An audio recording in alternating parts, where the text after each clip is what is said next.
Eh bien, bonsoir à toutes et à tous.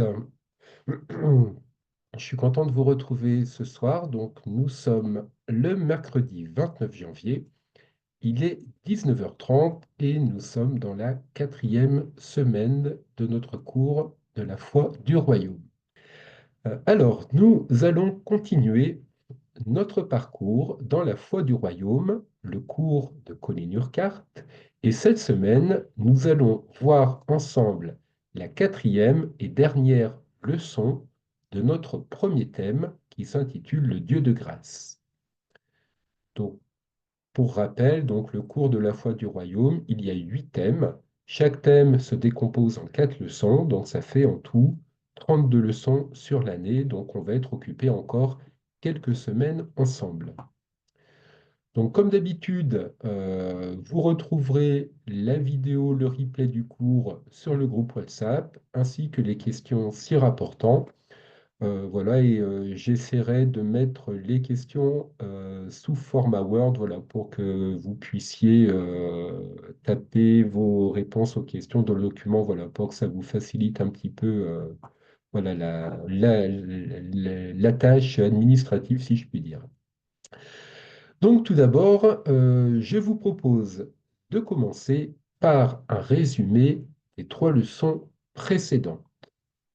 La première leçon s'intitulait Notre besoin d'un Dieu de grâce. Donc dans ce cours, dans cette première leçon, nous avons vu que la grâce, c'est une faveur non méritée. Dieu est ce Dieu de grâce dont la nature est de donner à ceux qui ne méritent rien. Dans ce cours, nous avons vu ce qu'est la nature humaine, c'est-à-dire notre état naturel en tant qu'être humain, et ce que nous devenons dès lors que nous acceptons Jésus dans notre vie. Notre venue dans le monde, je le rappelle, c'est le résultat de l'union d'un homme et d'une femme, que nous ne sommes pas des êtres spirituels mais charnels qui viennent au monde avec une âme. Nous voulons satisfaire nos propres désirs, ça c'est la nature humaine, c'est notre volonté qui dirige toute chose, et à notre naissance, nous n'avons donc pas de communion avec Dieu. Dans ce cours, nous avons vu que nous sommes nés en tant que pécheurs dans ce monde et que la nature pécheresse est notre héritage. Nous avons vu également que le péché, c'est tout ce qui s'oppose à la volonté parfaite de Dieu. Mais Dieu a un projet, c'est que nous le connaissions et que nous partagions sa gloire. Pour rappel, Dieu a donné 10 commandements pour montrer sa volonté, ce qu'il attendait de nous, et il désirait que nous les mettions en pratique. Et nous avons vu que Paul nous enseigne que la loi, donc ces 10 commandements, la Torah, tout ce qui compose tous les commandements dans l'Ancien Testament, donc cette loi nous a été donnée dans le but d'exposer notre péché. Pourquoi? Parce que la loi nous fait comprendre que nous sommes pécheurs et que nous n'avons pas la volonté de faire ce que Dieu nous demande. On ne devient pas chrétien par l'obéissance à la loi ou par nous-mêmes, mais parce que Dieu le veut. Et Dieu fait de nous des chrétiens par le Seigneur Jésus-Christ en nous montrant ce qu'il veut et que nous ne pouvons pas accomplir. Et donc ça, on le retrouve dans l'Épître aux Romains, chapitre 7, les versets 14 à 25. Et donc ce premier cours, se termine en nous disant qu'il fallait que Dieu vienne à notre secours, et c'est ainsi que sa grâce se manifeste. C'est un Dieu de grâce, car aucun de nous ne mérite son intervention. Dieu ne veut pas que nous soyons éternellement séparés de lui. Il est donc intervenu par Jésus-Christ, car il est un Dieu de grâce. Donc ça, c'est un résumé de la première leçon. Ensuite, le deuxième cours était avec Anne-Laure, et ce cours, c'était Sa grâce manifestée dans l'incarnation. Et dans ce cours, nous avons vu que notre nature, est opposée à celle de Dieu. Dieu nous a créés pour former avec lui une unité, pour que nous le connaissions, pour l'aimer et poursuivre avec lui le chemin vers sa gloire. Le seul chemin pour Dieu était de venir lui-même vivre parmi nous. Il a donc envoyé son Fils à cause de nos désobéissances, de nos rébellions et pour tous nos péchés. Donc, dans ce cours, nous avons vu que Dieu a envoyé son Fils, qui est la parole de Dieu faite chair, pour qu'il revête une nature humaine et vienne habiter parmi nous. Jésus est à la fois Dieu et homme. Il est né bébé d'une mère humaine, la Vierge Marie, et d'un Père divin, le Saint-Esprit. Dieu œuvrant dans le sein de Marie. Il est devenu homme car il est un Dieu de grâce. Et il a accepté les limitations de la nature humaine. Il a enduré tout ce que nous pouvons endurer pendant cette vie, et Jésus a été crucifié à cause de notre rébellion et de nos désobéissances. Dans ce cours, donc sa grâce manifestée dans l'incarnation, nous avons vu que Dieu a donné la vie de son Fils pour sauver le monde, bien que nous ne méritions rien, sinon d'être séparés de lui pour l'éternité. Dieu est donc venu pour être avec nous, nous ramener à lui, vivre en nous donnant une nouvelle nature et nous rendre participants à la nature divine de Dieu. Il désire vivre avec ceux qui pêchent, se rebellent, désobéissent, parce qu'il est un Dieu de grâce, un Dieu qui aime à tel point qu'il donne à ceux qui ne méritent rien.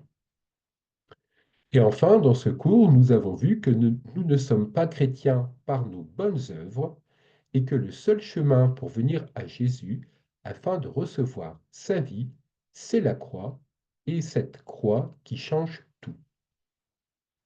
Et enfin, la semaine dernière, dans le cours donc, qui a été donné par Bruno, le titre était Sa grâce montrée dans la croix. Donc, dans ce cours, nous avons vu que la grâce de Dieu ressort par l'œuvre de la croix. La croix nous permet de connaître la vie de Dieu, d'être acceptable et digne en sa présence, de recevoir la vie nouvelle qui est éternelle et d'être recréé pour sa gloire. Jésus devait enlever tout ce qui s'opposait à la volonté de Dieu en prenant tout sur lui-même et le mettant à mort. Il devait en finir avec tout cela afin que ceux qui mettent leur foi en lui puissent avoir un nouveau commencement, une nouvelle vie, qu'ils puissent naître de nouveau. Dans ce cours, la semaine dernière, nous avons vu qu'à la croix, Jésus a pris nos péchés, nos fautes, nos désobéissances, nos chagrins, nos tristesses, nos peines, nos maladies. Jésus est devenu péché et il a pris tous nos péchés sur lui. Il a souffert les conséquences de notre péché pour que nous puissions jouir de la grâce de Dieu. Mais Jésus a aussi pris avec lui les pécheurs à la croix, car quand il est allé à la croix, nous y étions avec lui. Nous avons vu que dans sa grâce et par une faveur non méritée, Dieu a permis que son Fils bien-aimé soit condamné à mort, parce qu'en mourant avec lui à la croix, nous mourrons aussi à notre ancienne vie de péché et nous ressuscitons aussi avec lui en nouveauté de vie. La croix est indispensable. Personne ne peut connaître Dieu, connaître le Père. Personne ne peut être rétabli dans l'unité et la communion avec Dieu, connaître son désir pour l'homme, excepté par Jésus. Ça, c'était la leçon de la semaine dernière. Donc, nous avons vu que chacun de nous a besoin, et chacun des hommes a besoin d'un Dieu de grâce, que la grâce de Dieu s'est manifestée dans l'incarnation et dans la croix. Et ce soir, nous allons voir, le titre du cours, c'est Sa grâce dans nos vies.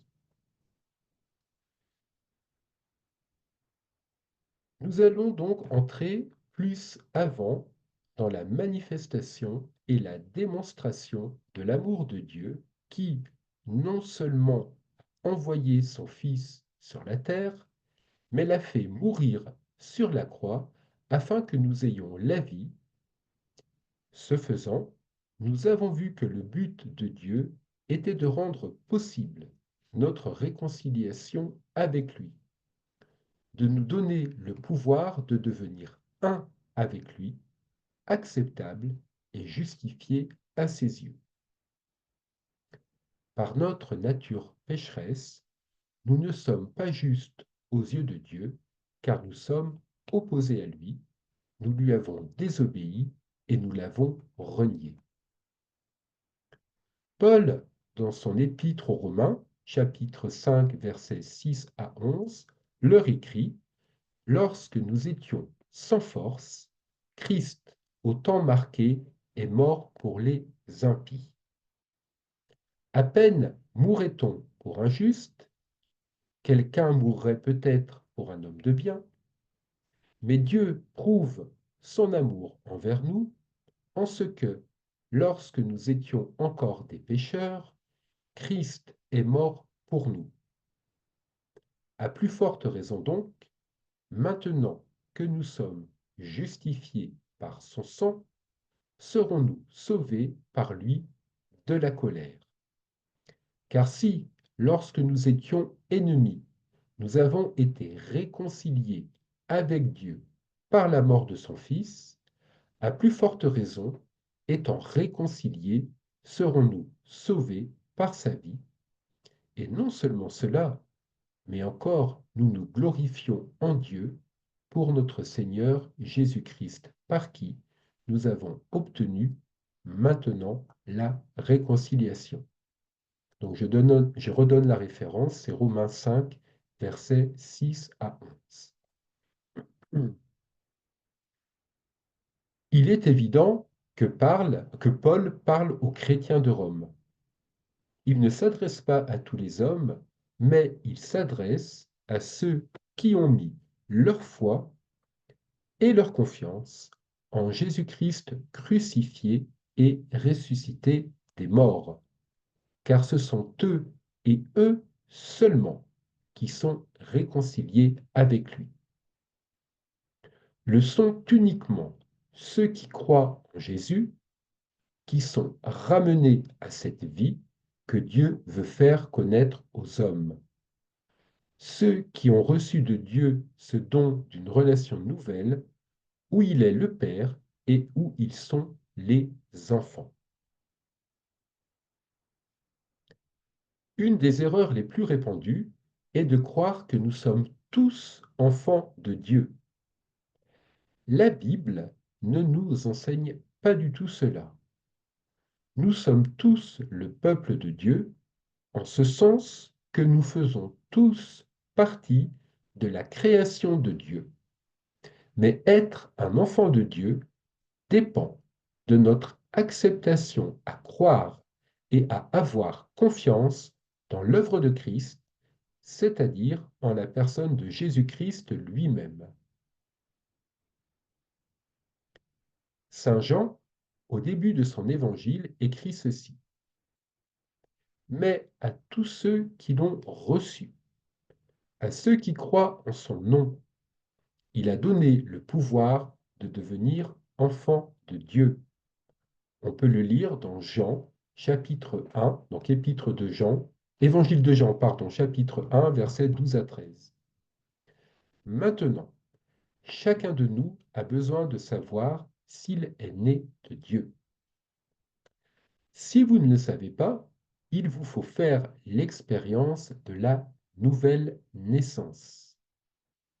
Il vous faut savoir que Jésus vous a pris avec lui sur la croix, que vous êtes mort à votre ancienne vie de péché, de rébellion, de désobéissance, qu'il vous a donné une vie nouvelle, qu'il a fait de vous une nouvelle créature et que maintenant, le désir de votre cœur est de lui plaire. Alors, vous pouvez dire, je connais le Seigneur. Bien sûr, il nous faut maintenant grandir dans notre connaissance de Jésus, mais vous avez l'assurance d'une relation réelle avec lui. Dieu n'est plus un Dieu lointain vers lequel vous criez en disant ⁇ Seigneur, je désire te connaître ⁇ parce que maintenant, vous savez au plus profond de votre cœur que vous le connaissez, qu'il vit en vous, que vous êtes réconciliés avec lui et que vous avez le don de la paix de Dieu en vous. Vous savez aussi que vous ne méritez pas Dieu, que vous ne méritez pas qu'il vienne habiter en vous, et pourtant, à cause de sa grâce merveilleuse, c'est exactement ce qu'il a choisi de faire. Une des choses les plus étonnantes que Jésus a dit à ses disciples est celle-ci. Vous ne m'avez pas choisi, mais moi, je vous ai choisi. Évangile de Jean, chapitre 15, verset 16. Dans un certain sens, c'est notre acte de foi, Jésus, qui nous rend capables de devenir chrétiens, et cela est un processus indispensable de notre part pour devenir chrétiens. Mais ce que nous devons surtout nous efforcer de comprendre, c'est que Dieu, dans sa grâce, dans son amour et dans son désir de nous faire un don suprême, avait pris cette initiative bien avant que nous ayons la possibilité de mettre notre foi et notre confiance en lui et de devenir chrétiens. L'entière révélation de qui est Dieu et de ce qu'il a fait pour nous en Jésus est un mystère complet pour l'homme qui ne peut pas le comprendre. On peut lire cela dans Jean 6, verset 44. Vous rencontrerez beaucoup de vos amis qui n'ont aucune conception, aucune compréhension des choses spirituelles de Dieu, ni de ce qu'il a fait en Jésus, car ces choses ne peuvent être révélées que par l'Esprit de Dieu. Là, on fait référence à Galates, chapitre 4, versets 4 à 7. Nous pouvons seulement être intéressés à devenir le peuple que Dieu veut que nous soyons. Si tout d'abord l'Esprit de Dieu commence à travailler en nous et à créer ce désir en nous. Avant de venir à la croix pour chercher le pardon de Dieu et la nouvelle vie rendue possible par Jésus, il nous faut réaliser que c'est le Saint-Esprit qui, par son œuvre de conviction, agit dans nos vies. Cela veut dire que Dieu commence par nous montrer du doigt nos besoins, il commence à nous montrer que nous sommes pécheurs parce que tous les hommes sont pécheurs, mais parce que notre péché a de l'importance pour Dieu. Les choses que vous avez faites dans votre vie ont de l'importance pour lui. Les choses qui l'ont attristé, les choses qui ont été le fruit de votre nature pécheresse, la réalisation de ces choses, la conviction de ces choses ont rendu l'homme mal à l'aise. Il trouve très difficile de vivre avec lui-même, de s'accepter lui-même, et il réalise à quel point il est un raté. Il peut, bien sûr, donner le change à son entourage, mais il sait très bien, au fond de lui-même, qu'il n'est pas en paix et qu'il y a quelque chose à son sujet qui va mal. Ce n'est pas parce qu'il fait tout simplement de mauvaises choses, mais c'est lui qui est mauvais et qui a besoin d'être remis dans le droit chemin, et cela, seul Jésus peut le faire. Il a besoin d'être rendu droit aux yeux de Dieu dans ses relations avec les autres et vis-à-vis de lui-même. Il a besoin d'être en paix avec Dieu, avec les autres, avec lui-même. Il a besoin de connaître cette paix qui surpasse toute intelligence. Mais c'est seulement par Jésus que cette paix peut venir. Paul dit, il est notre paix. Comment? Il nous faut venir à Jésus, venir à celui qui nous dit, venez à moi, vous tous qui êtes fatigués et chargés, et je vous donnerai du repos. Je vous donnerai la paix, je vous ramènerai à Dieu le Père, je vous réconcilierai avec lui, afin que vous soyez un en lui. Ça, on le trouve dans Matthieu, chapitre 11, versets 28 à 30. Venir à Jésus veut dire que nous sommes prêts à lui dire, Jésus, je ne te connais pas, mais je veux le faire.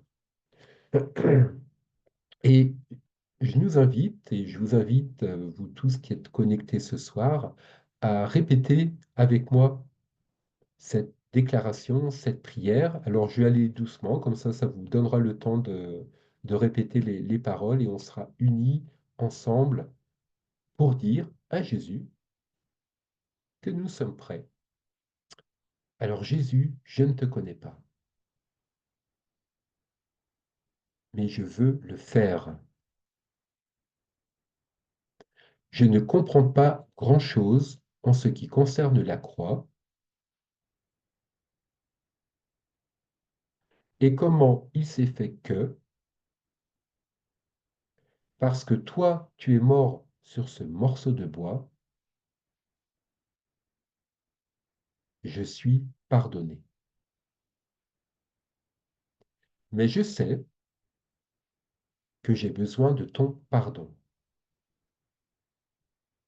Je sais que ce n'est pas seulement parce que j'ai fait de mauvaises choses, mais aussi parce que je suis mauvais au-dedans de moi et que j'ai besoin d'être transformé en quelqu'un que Dieu approuve, quelqu'un en qui Dieu prend son plaisir,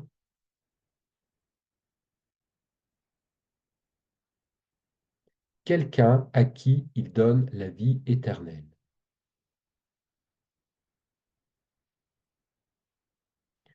Et seulement alors, Seigneur Jésus, je t'accepte comme mon sauveur et je te remercie parce que tu es mon sauveur qui est mort pour moi.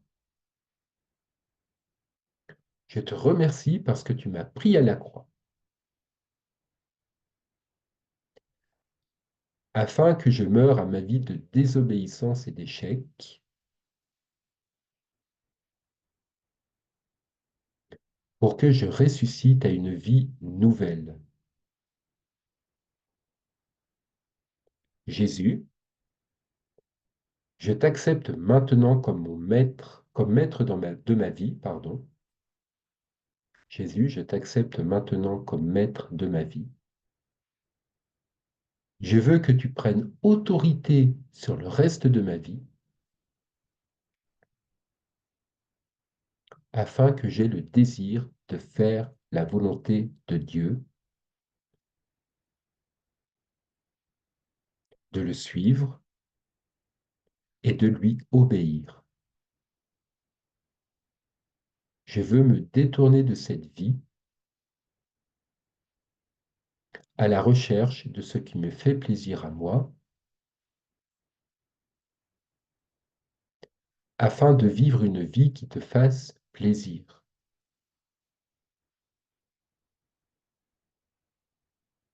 Je te remercie, Jésus, parce que tu me rends acceptable aux yeux de Dieu. Je suis pardonné et aimé pour l'éternité. Je suis une nouvelle créature. Dieu m'accepte comme son enfant et il m'aimera pour toujours comme un père. Merci pour ta grâce, ton amour et la croix. Amen. Et c'est sur cette prière que peut-être on a déjà faite il y a longtemps ou qu'on refait, et c'est une prière à nouveau de consécration de nos vies.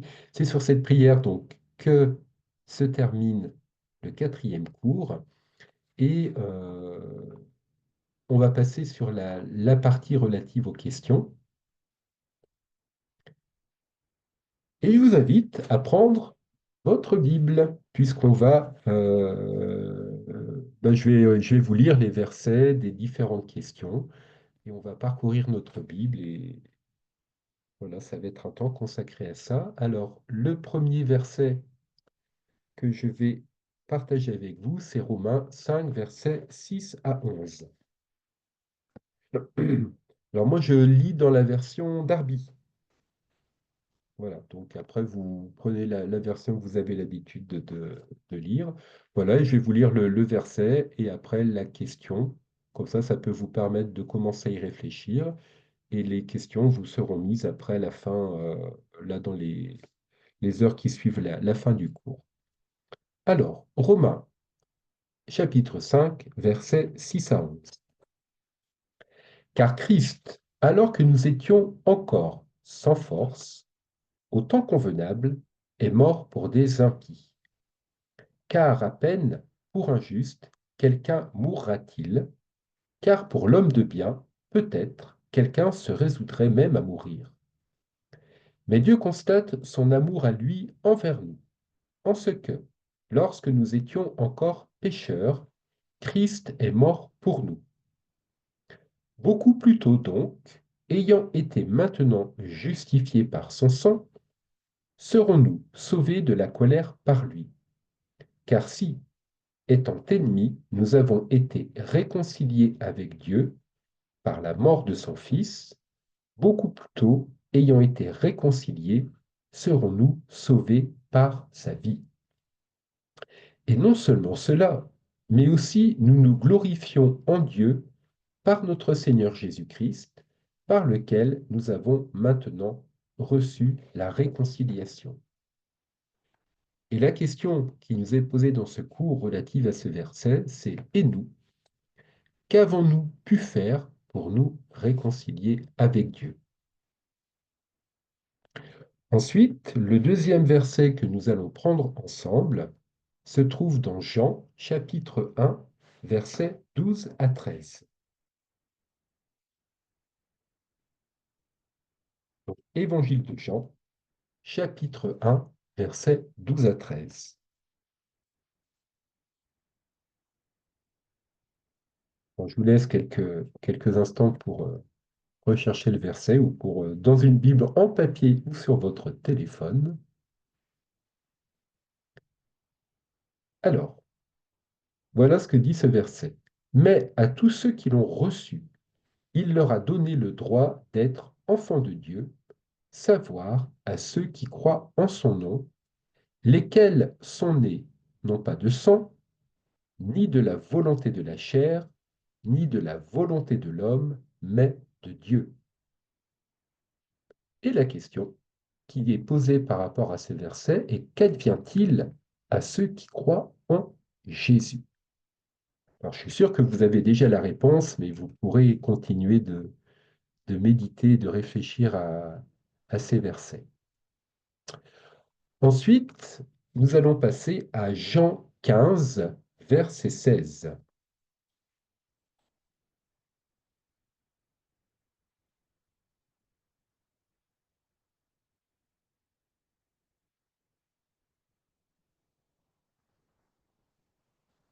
Donc Jean 15, verset 16, nous dit, ce n'est pas vous qui m'avez choisi, mais c'est moi qui vous ai choisi et qui vous ai établi, afin que vous alliez et que vous portiez du fruit et que votre fruit demeure, afin que tout ce que vous demanderez au Père en mon nom, il vous le donne.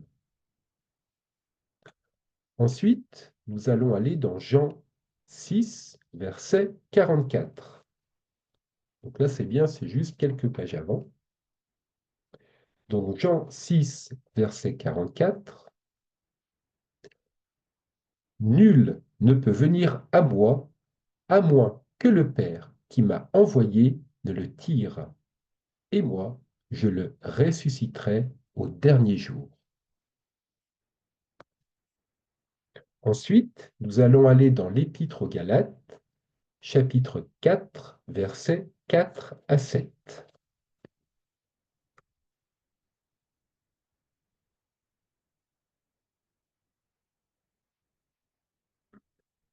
Galates 4, versets 4 à 7.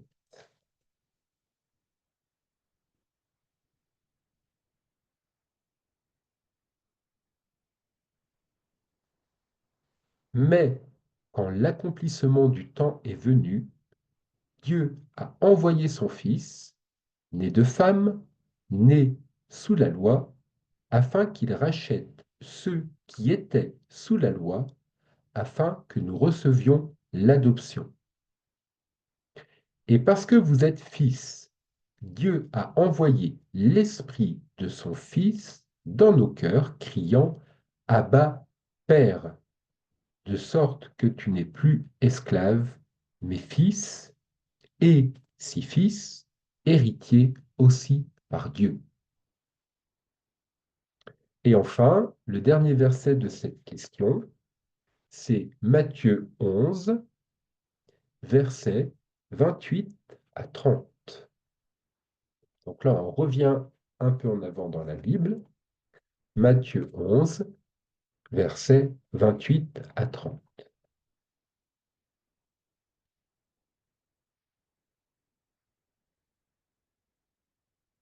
Donc je vous le lis. Venez à moi, vous tous, qui vous fatiguez et qui êtes chargés, et moi, je vous donnerai du repos. Prenez mon joug sur vous et apprenez de moi, car je suis débonnaire et humble de cœur, et vous trouverez le repos de vos âmes, car mon joug est aisé et mon fardeau est léger. Et cette question nous interroge sur qui a pris l'initiative de nous amener à Dieu et pourquoi est-ce qu'il l'a fait. Donc pour la quatrième question, donc là il y a encore plus de versets qu'on va lire ensemble et le premier se trouve dans Colossiens chapitre 1 verset 27.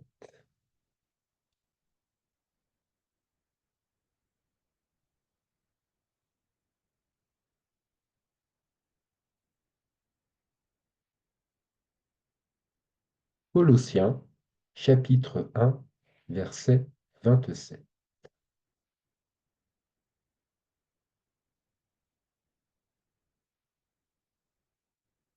Euh, alors, auquel Dieu a voulu donner à connaître quelles sont les richesses de la gloire de ce mystère parmi les nations, c'est-à-dire Christ en vous, l'espérance de la gloire. Ensuite, nous allons lire Romains 5, verset 10.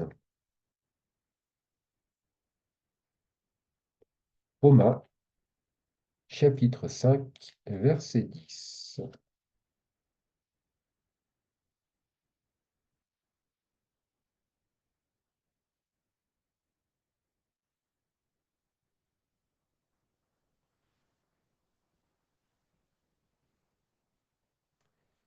Car si, étant ennemis, Nous avons été réconciliés avec Dieu par la mort de son Fils, beaucoup plus tôt, ayant été réconciliés, serons-nous sauvés par sa vie.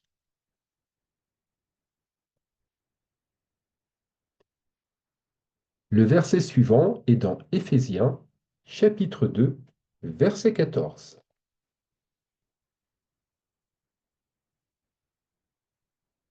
Éphésiens, chapitre 2, verset 14. Car c'est lui qui est notre paix, qui des deux en a fait un et a détruit le mur mitoyen de clôture.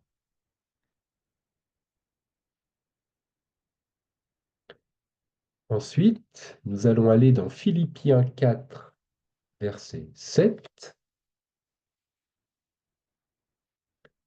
Philippiens 4, verset 7.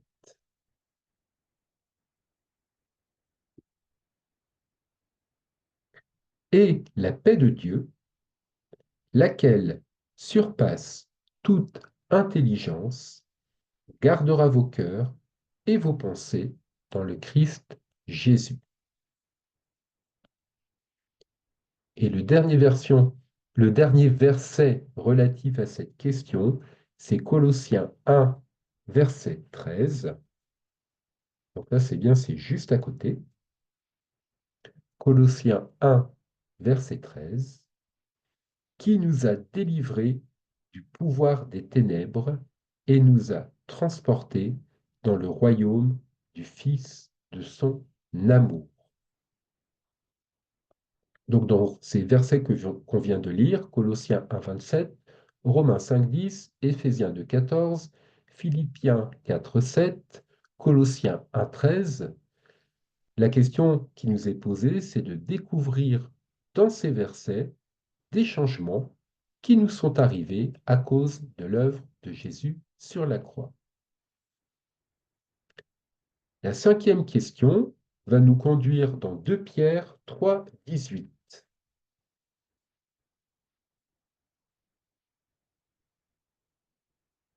2 Pierre 3, 18. Pour commencer,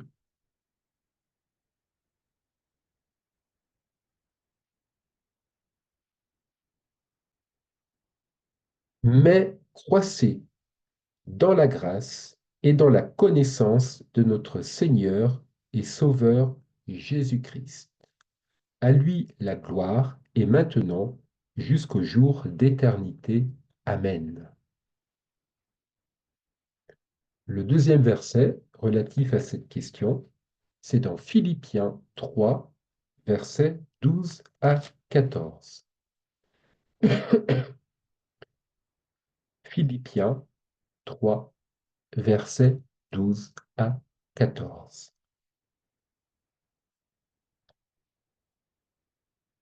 Non que j'ai déjà reçu le prix ou que je sois déjà parvenu à la perfection, mais je poursuis, cherchant à le saisir, vu aussi que j'ai été saisi par le Christ. Frère, pour moi, je ne pense pas moi-même l'avoir saisi, mais je fais une chose, oubliant les choses qui sont derrière et tendant avec effort vers celles qui sont devant, je cours droit au but pour le prix de l'appel céleste de Dieu dans le Christ Jésus. Et cette question, la question qui est relative à ces deux versets, c'est que faut-il qu'il vous arrive maintenant? Et enfin, la dernière question donc de ce cours, elle se trouve, enfin le dernier verset, pardon, de la question du cours se trouve dans Romains 10, versets 9 à 10.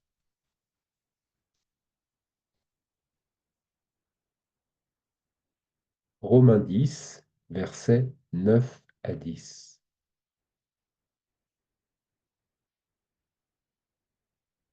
Je vais même remonter un tout petit peu plus haut.